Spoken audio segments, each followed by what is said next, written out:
اور پاکستان تحریک انصاف کی بات چیت چل رہی ہے اور شاید کسی نہ کسی قسم کا کوئی بریک تھرو ہو جائے اور مذاکرات کامیاب ہو جائیں اور پھر یہ احتجاج نہ ہو. یہ سب کچھ کیوں ہو رہا ہے؟ کیونکہ آپ دیکھ رہے ہیں کہ جنگ، جیو اور کچھ ٹاؤٹ نما جو خواتین و حضرات صحافی ہیں وہ یہی کر رہے ہیں.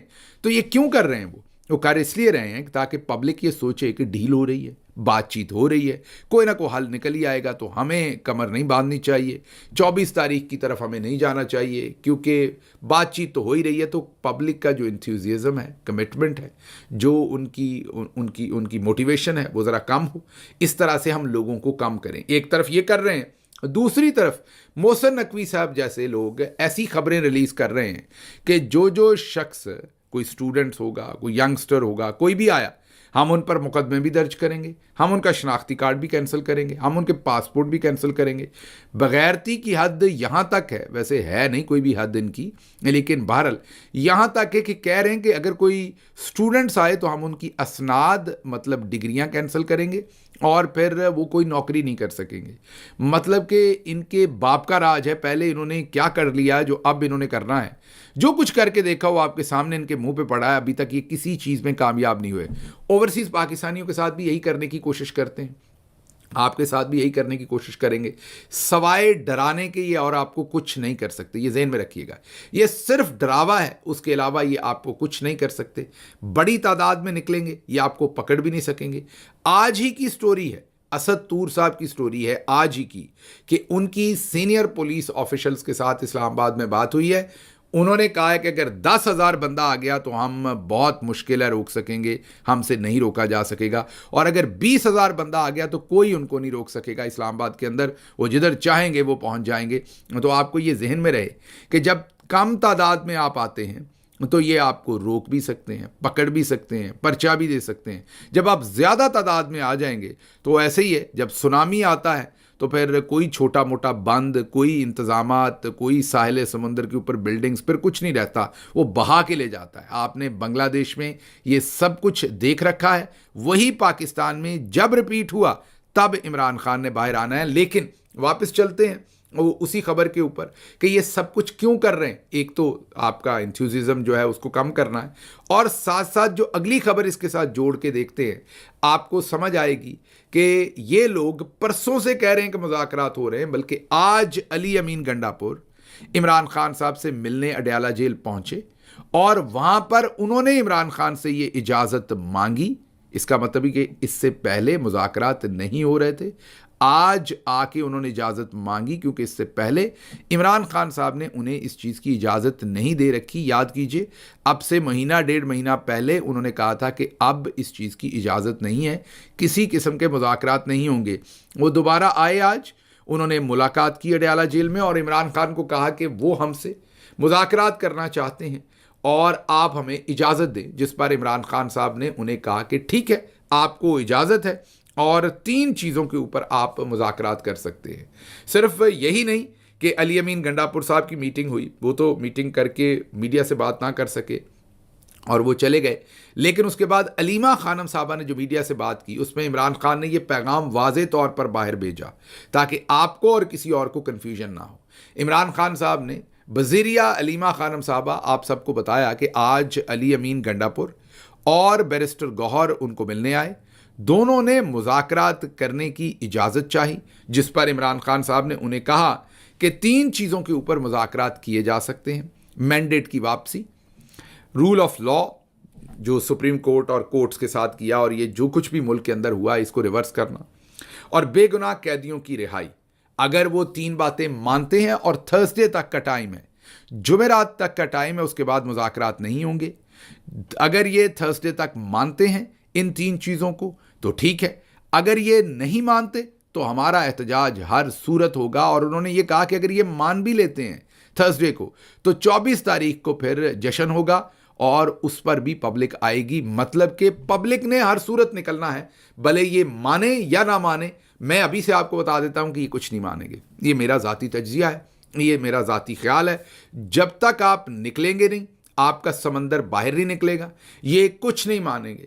ہاں حجت تمام کر لینی چاہیے، تھرسڈے تک کی بات کرنے کی بات کی ہے تو کر لینی چاہیے، 1-2 دن ہے اور کل کا اور پرسوں کا دن ہے، چلیں بات کر کے دیکھ لیں۔ لیکن میں ابھی سے آپ کو بتا دیتا ہوں کہ لاتوں کے بھوت باتوں سے نہیں مانتے، انہوں نے جب تک پبلک نے بڑی تعداد میں باہر نہیں نکلنا انہوں نے نہیں ماننا۔ صرف ان کا مقصد ایک ہے، یہ ٹائم گین کرنا چاہتے ہیں، یہ امپریشن دینا چاہتے ہیں کہ بات چیت ہو رہی ہے۔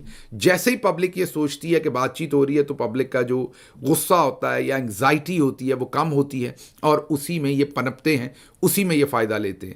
اس لیے یہ جو پیغام انہوں نے بھیجا ہے، یہ دوبارہ سمجھیے گا، پہلے انہوں نے میڈیا کے اندر خبریں لگوائیں، اس سے معاملہ حل نہیں ہوا، تو پھر انہوں نے دھمکیاں لگائیں کہ ہم اسناد کینسل کر دیں گے، ہم یہ، اس سے بھی ان کو مسئلہ حل ہوتے ہوئے نہیں نظر آیا۔ پھر یہ بھاگ کر علی امین گنڈا پور صاحب اور بیرسٹر گوہر کے پاس گئے ہوں گے، انہیں کہا ہوگا ہم مذاکرات کرنا چاہتے ہیں، وہ گئے، انہوں نے عمران خان صاحب سے کہا کہ یہ مذاکرات کرنا چاہتے ہیں، عمران خان صاحب نے کہا ٹھیک ہے، یہ 3 باتیں ہیں، بات کر لیجئے، جمعرات تک ہو جاتی ہے تو ٹھیک ہے، نہیں ہوتی تو پھر ہر صورت مظاہرہ کرنا ہے۔ تو آپ نے اب کے بعد اس بات کے اوپر کان نہیں دھرنا، جو آپ کو یہ کہے گا کہ مذاکرات ہو رہے ہیں وہ کہے گا، کوئی مذاکرات جو ہو رہے ہیں وہ آپ کے سامنے جمعرات تک، ان میں سے کچھ نہیں نکلنا، آپ کو احتجاج ہی کرنا پڑنا ہے اور اس کی آپ کو ہر صورت تیاری کرنی چاہیے۔ آج عمران خان صاحب نے army chief general Asim Munir صاحب کا شکریہ بھی ادا کیا ہے۔ یہ علیمہ خانم صاحبہ نے بتایا کہ army chief general Asim Munir صاحب کا عمران خان نے خصوصی شکریہ ادا کیا ہے، اور وہ کس چیز پہ کیا ہے؟ وہ اس چیز پہ کیا ہے کہ جو نظریاتی لوگ نہیں تھے، جو لوگ کمیٹڈ نہیں تھے، آپ ان سب کو پاکستان تحریک انصاف سے لے گئے، آپ کا بہت شکریہ، آپ نے پارٹی صاف کر دی، آپ نے پارٹی کے اندر فلٹر لگا دیا، ہم آپ کے بہت ہی شکر گزار ہیں۔ تو بہرحال یہ آج عمران خان صاحب کی جو بات چیت تھی مینلی وہ یہی تھی کہ یہ 3 چیزیں جب تک ہوں گی تبھی تک بات آگے بڑھے گی، اگر نہیں ہوگی تو پھر معاملات جو ہیں وہ آگے نہیں بڑھ سکیں گے۔ عمران خان صاحب نے ایک اور پیغام بھی قوم کو دیا ہے کہ میں نے آپ کو 2 دفعہ پکارا۔ پہلی دفعہ میں نے آپ کو پکارا تھا 8 فروری کو کہ آپ نے باہر نکلنا ہے اور میری خاطر آپ نے نکل کے ہر صورت ووٹ ڈالنا ہے۔ آپ نکلے، آپ نے ووٹ ڈالا اور آپ نے دیکھا کہ چودھری نظام الدین کا پھر کیا حشر ہوا اور کیا حال ہوا، اور آج تک اپنے زخم چاٹنے پڑ رہے ہیں۔ جو زخم آپ نے 8 فروری کو دیے تھے، جو ہزیمت آپ نے ان کے مقدر میں لکھی تھی، وہ آج تک یہ چھپاتے پھر رہے ہیں۔ عمران خان نے کہا ہے کہ اب میں آپ کو دوسری بار نکلنے کی بات کہہ رہا ہوں، اس سے پہلے میں نے ذاتی اپیل آپ سے نہیں کی، 8 فروری کو کی تھی، اب دوبارہ کر رہا ہوں کہ 24 تاریخ کو آپ نے ہر صورت نکلنا ہے۔ اب پوری دنیا کے اندر بھی اسی طریقے سے مظاہرے پلان ہو رہے ہیں، میں آپ سے ایک ایک کر کے شیئر کروں گا کیونکہ سارے ملکوں کا ایک ہی دفعہ سے شیئر نہیں کر سکتا۔ مجھے انگلینڈ سے جو ہمارے دوست ہیں انہوں نے بھی بھجوایا ہے اپنا جو پورا انتظام ہے، وہ بھی وہاں پر بھی مظاہرہ انگلینڈ کے اندر بھی کرنے جا رہے ہیں۔ اس کے بعد اس کے ساتھ ساتھ اسپین سے دوستوں کا پیغام آیا ہے، بھٹی صاحب وغیرہ نے وہاں سے مجھے بھیجے ہیں اپنے سارے، ملک شہباز صاحب نے اور دوسرے دوستوں نے، کہ بارسلونا اور اسپین وہاں پر بھی وہ اپنے مظاہرے کر رہے ہیں۔ اسی طریقے سے جو ہماری دوسری ٹیمیں ہیں پورے یورپ میں، وہ بھی اپنی اپنی جگہ پر اس وقت پلان کر رہی ہیں۔ یہ جو 24 نومبر ہے، کوئی 23 کو کرے گا، کوئی 24 کو کرے گا، احتجاج ہو رہے ہیں۔ امریکہ میں بھی اسی سچویشن میں احتجاج ہونے جا رہے ہیں، بہت ساری جگہوں پر ہوں گے، اور جو مین احتجاج ہوگا اس میں میں بھی حاضر ہوں گا امریکہ کے اندر، نیو یارک میں۔ ہمارے امجد نواز صاحب اور دوسرے دوست جو ہیں وہ اس کو آرگنائز کر رہے ہیں۔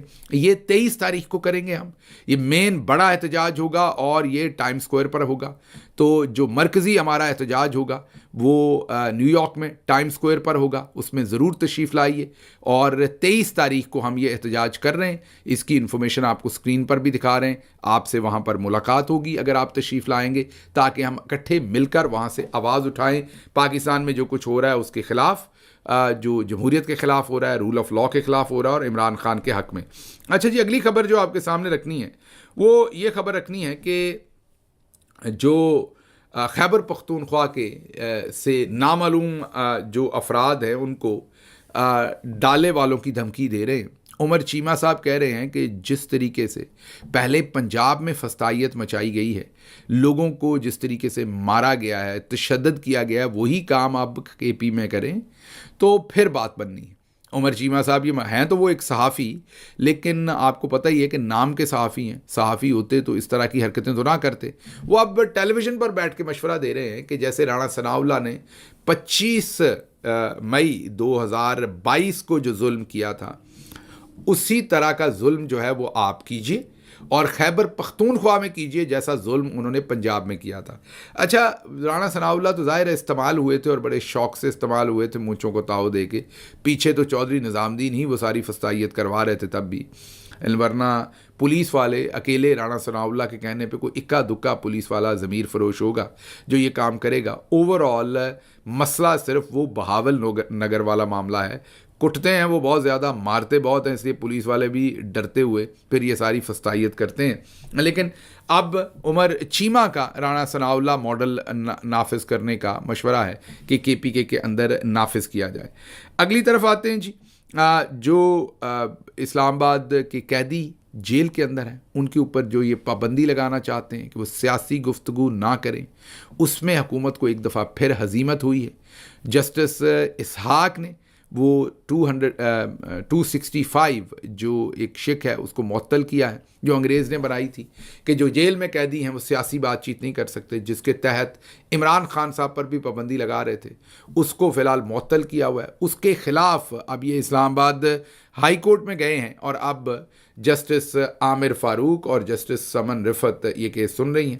ہمیں جسٹس عامر فاروق صاحب سے تو کوئی توقع نہیں ہے انسانی حقوق کے بارے میں کوئی فیصلہ سنانے کی، لیکن جسٹس سمن رفت صاحبہ اس بینچ پہ ہیں، ہم بہت امید رکھتے ہیں کہ وہ انسانی حقوق کی جو عملداری ہے اس کا یہ کیس سنتے ہوئے اس بات کا خاص خیال رکھیں گی کہ یہ انگریز زمانے کا قانون تھا جب ہم غلام تھے اور ہم پر پابندیاں تھیں کہ ہم یہ بات نہیں کر سکتے، وہ نہیں کر سکتے۔ اب ہم بھلے نام کے ہی صحیح لیکن آزاد ملک میں ہیں، کم از کم یہ اختیارات ہمیں ملنے چاہیے۔ اگلی خبر آپ کے سامنے یہ دیں گے کہ کوٹ لکھپت جیل میں 9 مئی کا جو کیس ہے اس کا ٹرائل ہو رہا ہے، اور جو اس کا ٹرائل ہے اس میں تیزی بھی لائے ہیں یہ، اور اس تیزی کے ساتھ ساتھ صحافیوں کو اس کی کوریج کرنے کی اجازت نہیں دے رہے۔ جج ارشد صاحب نے آج اجازت دی تو جو کوٹ لکھپت کے ڈپٹی سپرنٹینڈنٹ تھے وہی غائب ہو گئے، جو سپرنٹینڈنٹ جیل وغیرہ تھے انہوں نے صحافیوں کے ساتھ رابطہ ہی نہیں کیا، صحافی باہر کھڑے رہے، گھنٹوں انتظار کرتے رہے کہ کوئی آئے گا، کسی سے ان کی بات چیت ہوگی اور ان کو اندر جانے دیا جائے گا اور ٹرائل کی وہ کوریج کر سکیں گے، لیکن انہیں آج بھی اندر جانے نہیں دیا گیا، ٹرائل کی کوریج نہیں کرنے دی گئی۔ دوسری طرف اس ٹرائل کو بڑی تیزی سے چلایا جا رہا ہے کیونکہ اس کے اندر بھی لوگوں کی کنوکشن کرنے کا دل ہے، اور وہ ٹرائل جو ہے وہ اب کوٹ لکھپت جیل میں، اس میں بہت ساری خواتین بھی ہیں اس کیس کے اندر بہت ساری مین لیڈرشپ بھی ہے، لیکن دوسری طرف آپ کو ہم نے بیک گراؤنڈ بتا رکھا ہے کہ کس طریقے سے تمام جو عدالتیں تھیں، شب قدر ہو، مالاکنڈ ہو، پشاور ہو، سرگودا ہو، ان تمام عدالتوں نے اٹھا کے ان کیسز کو باہر پھینک دیا ہے کیونکہ ان کے بارے میں کسی قسم کی کوئی انفارمیشن جو ہے وہ سامنے ہے نہیں۔ اچھا جی، جو حالات چل رہے ہیں اس ٹائم، چودھری نظام الدین کے جتنا ان کے اوپر پریشر ہے وہ امریکہ میں آپ نے دیکھ لیا، سفیر صاحب کیونکہ انہی کے ماں پر کام کر رہے ہیں، تو جو وہاں پر انہوں نے فوش فلم چلا دی ہے اور ٹوٹے چلا دی ہیں میٹنگ کے اندر، یہ ظاہر ہے کہ ایک پورے کے پورے پریشر میں یہ ہو رہا ہے۔ ادھر یہ جھوٹی خبریں لگوا رہے ہیں کہ مذاکرات ہو رہے ہیں اور کامیاب ہو جائیں گے اور کچھ نہیں ہو جائے، اور کبھی دھمکی لگا رہے ہیں کہ یہ کینسل کر دیں گے، وہ کینسل کر دیں گے، تو ابھی آپ نکلے نہیں ہیں اور اس سے پہلے ان کا یہ عالم ہے۔ اگر آپ نکل پڑے، میں بار بار کہہ رہا ہوں، اگر آپ نکل پڑے، جو کہ آپ کو نکلنا ہوگا اور نکلنا چاہیے، لیکن اگر آپ نکل پڑے تو یقین کیجئے یہ سب کچھ 2 گھنٹے کی مار ہے، اس سے زیادہ یہ معاملہ نہیں ہوگا۔ مجھے یہاں سے اجازت دیجیے، اللہ آپ کا حامی و ناصر ہو۔ پاکستان زندہ باد۔